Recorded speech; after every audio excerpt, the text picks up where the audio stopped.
everybody, this is GGB co-host Pop, or actually no co-host Poppers. It's disappointing today.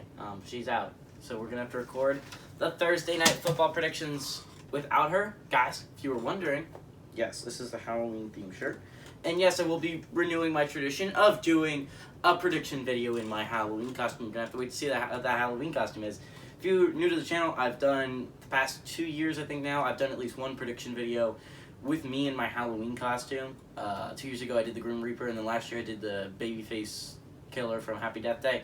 This year, it's going to be a surprise, but I'm actually leaving to go to the Penn State Ohio State game, so I'm going to have to film some of these in advance and publish them before I would normally publish them, but I think it's going to be cool. I really love doing this tradition for you guys, but let's get into the Packers injuries, because I think there are some that are significant. Obviously, everyone knows about the COVID-19 little outbreak with the Packers, where they lost some of their coaches. But the big loss, everyone knows, is Davante Adams, right? You lose Davante Adams for this game, who's questionable, I think. But honestly, I don't think you're going to get a positive COVID test in the next couple of days, which means you're likely without Davante Adams, not to mention Allen Lazard, who was your number 2 receiver, your number 2 guy to go to if you're Aaron Rodgers with Davante Adams on the field, right? He was the guy. Now, he also has COVID-19. He's out. Marquez Valdes-Scantling had an injury to his hamstring. I don't know if it's this week or last week. I think it was last week, actually. He's on IR until week 8, which I think is this week, but I don't think he's coming back this week. So that leaves you about 4 healthy active receivers on the roster, and I'm going to read you some of these names. Okay, everyone knows Randall Cobb. Randall Cobb, 2011, second-round pick out of Kentucky. He's been phenomenal with Aaron Rodgers, and obviously your go-to target of the wide receivers left. Obviously, everyone thinks a lot of Randall Cobb. Everyone knows he's a good player. But going down on this list, let's keep an idea. Equanimous St. Brown. This was a guy, a lot of people were, I don't know, it was on the edge of whether he was going to make the roster, with Davante Adams, Allen Lazard, Marquez Valdes-Scantling, Randall Cobb, and Amari Rodgers as this third-round draft pick. So he's ended up fighting his way back onto the roster, but he's going to be the number 2 receiver in this game, I guess, at least according to the depth chart. He was, if you don't know, he was a 2018 6th-round pick out of Notre Dame. Then you have, I guess, your number 3 option in 2021 3rd-round pick out of Clemson, Amari Rodgers. Now, Amari Rodgers just hasn't been super successful this year, but again, he's had some receivers like Allen Lazard and Marquez Valdes-Scantling, and obviously Randall Cobb ahead of him. In the depth chart, it's kind of exciting to see what he can do with the time. And then Malik Taylor, just kind of a player. I don't know what else to say about him. He's a 3rd-year player out of Ferris State. Just like he's a person that is there. It is a body in the room. He's not going to provide you much excitement. The real players to watch out for in this game, if you're Randall Cobb, obviously, if you're the Cards defense, you got to be focused on Randall Cobb. He's their biggest threat offensively. And then, obviously, Amari Rodgers, it'll be interesting to see what he can do.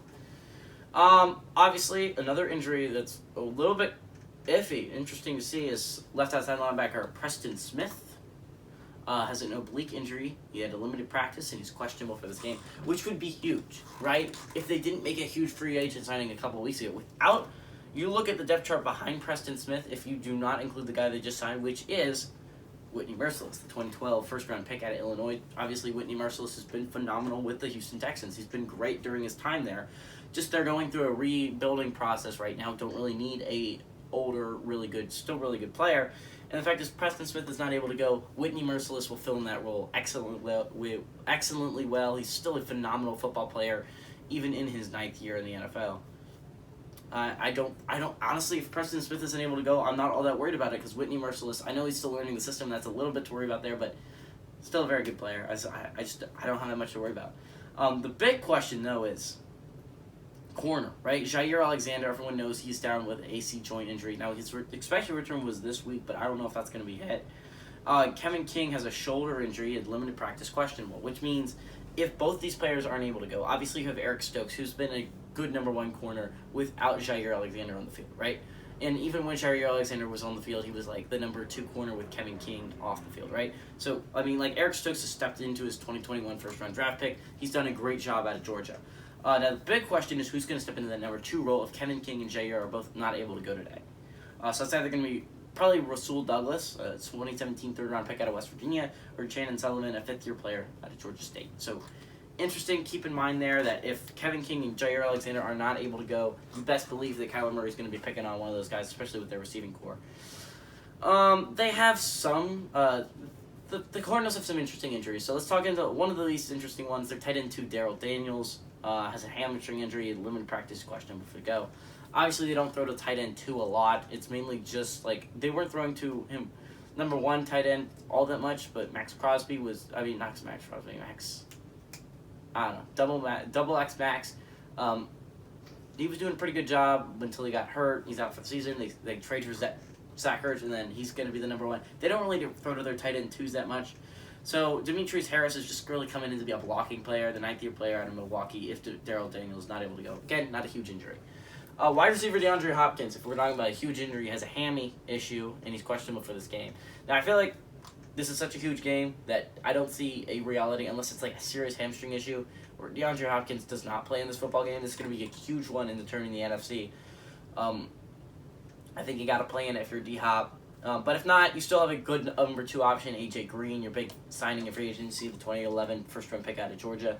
Then obviously Christian Kirk would step into a number 2 role, which he's been pretty good this year, 2018 second-round pick out of Texas A&M. Then you have the Rook, Rondale Moore, the 2021 second-round pick out of Purdue, and then obviously behind that it's a little bit goes down. There's Antoine Wesley, which not a lot of people know, but he's a third-year player out of Texas Tech. And then Andy Isabella, an interesting player that just kind of not done much there, but 2019 second-round pick out of UMass. But remember last time I was talking about Andy Isabella, it was on Halloween night. So, I mean, it's Halloween weekend, because that was the game. I think it was like, I don't know, was it a couple years ago? It was probably Sunday night. No, was it Sunday night? I don't remember what it was. Halloween, I think it was a Thursday night football game.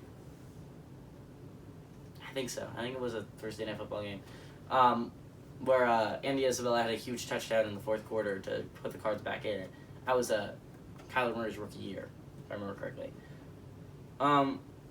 Defensive end, actually, let's start with the center. Center Max Garcia has an Achilles injury. He's questionable for this game, which is big because Max Garcia is actually the backup center. You look at the Cardinals' injuries so far, they already lost at the beginning of the year. Rodney Hudson, he's on IR now. So Max Garcia has been the backup center, where you'd be putting in a third-string center, which really plays guard mostly, and Sean Harlow, the 2017 fourth-round pick out of Oregon State.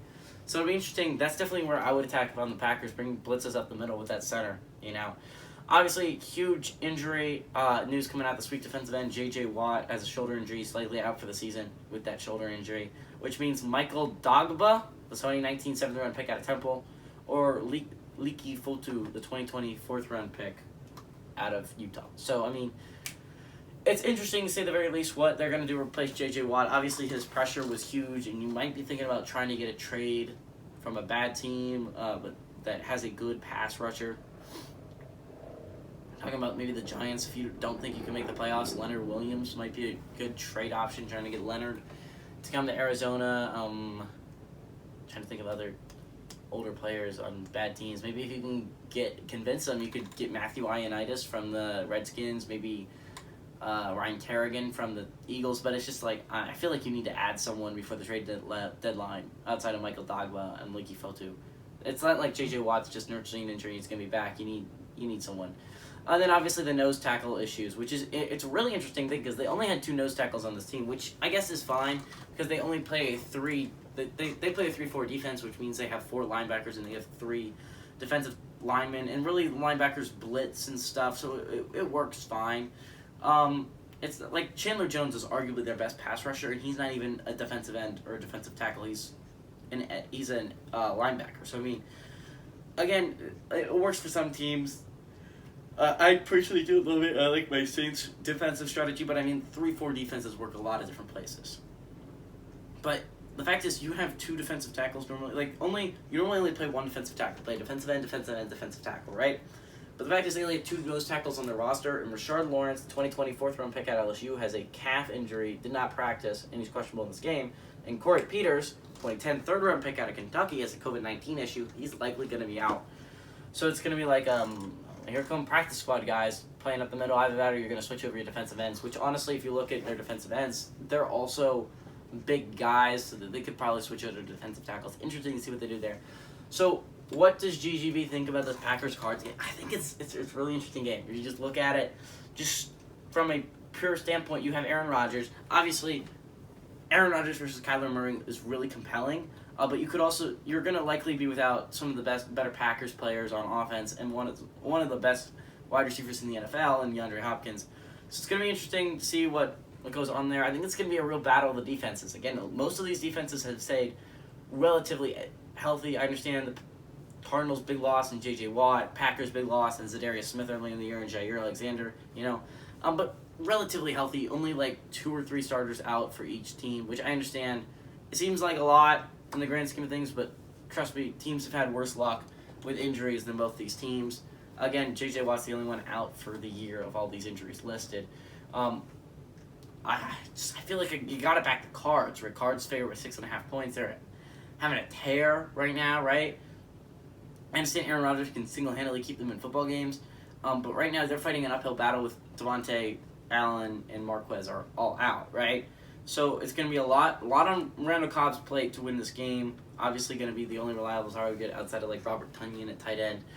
Obviously the Cards, I just think they have too much firepower to not be healthy. Like, you have to be like almost perfectly healthy to be able to beat the Cards, right?